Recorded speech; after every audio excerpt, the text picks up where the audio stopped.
This channel does not promote any violent, harmful, or illegal activities. All content provided by this channel is meant for an education purpose only. আমি এখানে প্রায়শই আসি,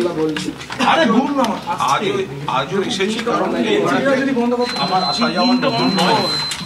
তাপসদার সঙ্গে সেই কমিউনিকেশনটা সবসময় যেরকম আমি আসি উনি সেরকমই এসেছিলাম। এর বাইরে আমি সিদ্ধান্ত আমি এই মুহূর্তে এর বেশি কিছুই বলবো না। আমি যেরকম একজন তাপসদার ভাই হিসাবে, কখনো তাপসদা আমার বাড়ি গেছে, কখনো আমি তাপসদার বাড়ি আছি, এটা আমাদের চলতে থাকে। এর বাইরে আমি কোনো দাদা ভাইয়ের যা যা কথা হওয়ার, দাদা ভাইয়ের সব কথা হয়েছে, তাপসদা যেই না খুব দোষ, সেই না খুব কিন্তু আপনার মধ্যে সুদীপ বন্দ্যোপাধ্যায় নিয়ে তো আপনি কতটা বুঝে উঠতে পারবেন না। আমি তো সবসময় চাইবো যে দাদা যে অবস্থানে ছিল সেই অবস্থানে থাকুক, কিন্তু আমি সবসময় চাইবো যে তৃণমূল কংগ্রেসের আমি একজন কর্মী, তাপসদা একজন নেতা, তাপসদা সেই অবস্থানে থাকুক, সেটা তো সবসময় চাইবো। কিন্তু বাস্তব কি দেখলেন? আমি এ বিষয়ে কোনো মন্তব্যে আমি এখন ঢুকছি না। আমাদের বা আমার দিক থেকে যেটুকু দলের কর্মী হিসাবে নেতাকে দলে থাকার যে অনুরোধ করা যায়, একজন ভাই হিসেবে দাদার সঙ্গে যা কথা বলা যায় সেইটুকু। একটা জল্পনা শোনা যাচ্ছে, কুণালদা একটা জল্পনা শোনা যাচ্ছে যে তাপসদা তো আপনাদের দল ছাড়ছেন, সঙ্গে বিজেপিতে জয়েন করছেন এবং উত্তর কলকাতার সুদীপ ব্যানার্জির এগেইনস্টে কাকে শুভেচ্ছা জানাবেন, সুদীপ দাকে না তাপস? সুদীপ ব্যানার্জির এগেইনস্টে ক্যান্ডিডেট হতে পারেন, এরকম একটা সম্ভাবনা আছে। দুলে রাজা জনি লিভার, আপনি কোন দিকে?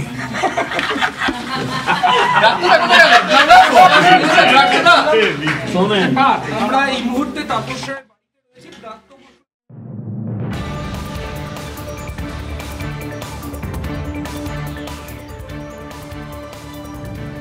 তাপস রায়ের মান ভাঙাতে তৃণমূল মরিয়া আজকে বরানগরে বিধায়কের বাড়িতে পৌঁছে যান ব্রাত্য বসু, কুণাল ঘোষরা এবং তাপস রায়ের দলবদলে জল্পনা ইতিমধ্যেই জোরালো হয়েছে। সেই পরিপ্রেক্ষিতেই তার বাড়িতে তারা পৌঁছেছিলেন, বাড়ি থেকে বেরোলেন এবং সেই সময় আমরা শুনলাম কুণাল ঘোষের বক্তব্য, সেই বৈঠকের ছবি।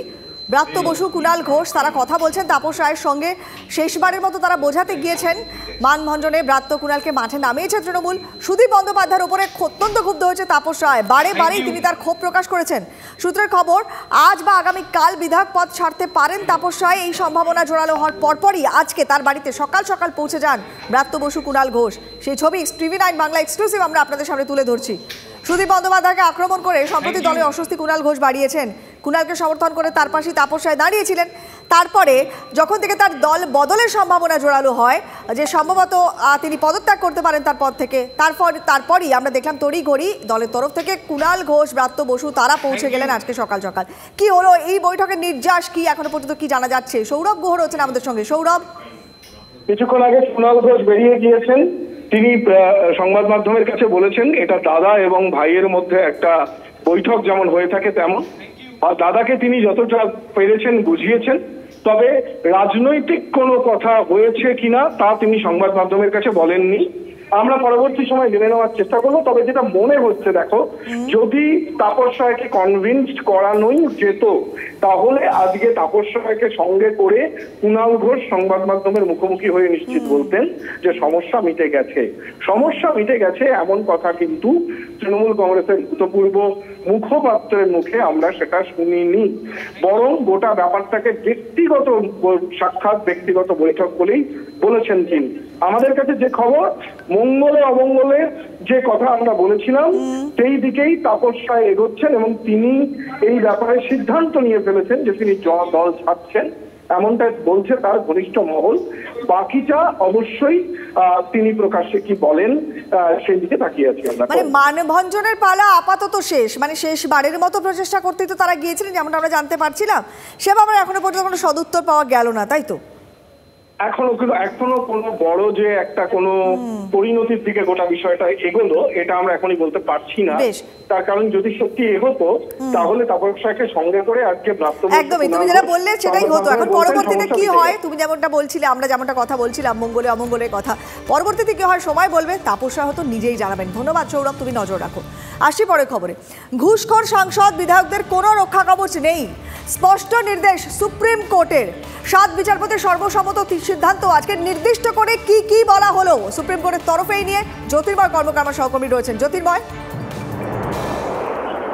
দেখো 1993 সালের একটি ঘটনা এবং তার পরবর্তী ক্ষেত্রে একাধিকবার ঘটেছে যে যখনই রাজ্যসভা নির্বাচন হয়েছে তখনই হর্স ট্রেডিং এর অভিযোগ হয়েছে, অর্থাৎ এক্ষেত্রে সরাসরিভাবে অপর দলের থেকে টাকা নিয়ে ঘুষ নিয়ে ভোট দেওয়ার অভিযোগ উঠেছে এবং তার প্রেক্ষিতেই সুপ্রিম কোর্টে এই কেস এসেছিল এবং এর আগে যে নির্দেশ ছিল সেই নির্দেশে বলা হয়েছিল সুপ্রিম কোর্টের নির্দেশেই যে এক্ষেত্রে যেহেতু তাদের পার্লামেন্টারি প্রিভিলেজ রয়েছে বা যেহেতু তাদের স্বাধিকার রয়েছে সেই ইমিউনিটি থেকে তাদের বিরুদ্ধে কোনো ব্যবস্থা নেওয়া যাবে না, কারণ যেহেতু এটা সংসদের অভ্যন্তরীণ বিষয়, স্পিকার এক্ষেত্রে ব্যবস্থা নিতে পারে কিন্তু কখনোই ক্রিমিনাল ল অনুযায়ী এক্ষেত্রে ব্যবস্থা নেওয়া যাবে না।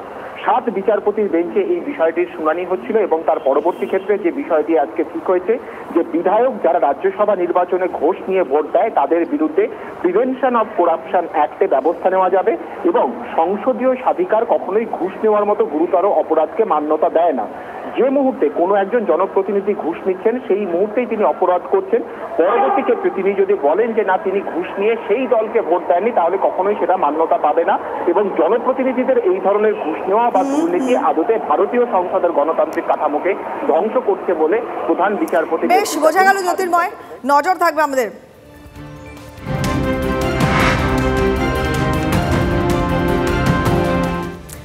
নক্কারজনক অ্যাসিড হামলা বেঙ্গালুরুতে। পরীক্ষা দিতে যাওয়ার সময় কিশোরীদের ওপরে অ্যাসিড হামলা, অ্যাসিডে জখম 3 কিশোরী। আরও একবার জানিয়ে রাখি, অত্যন্ত গুরুত্বপূর্ণ আপডেট, পরীক্ষা দিতে যাওয়ার সময় কিশোরীদের ওপরে অ্যাসিড হামলা।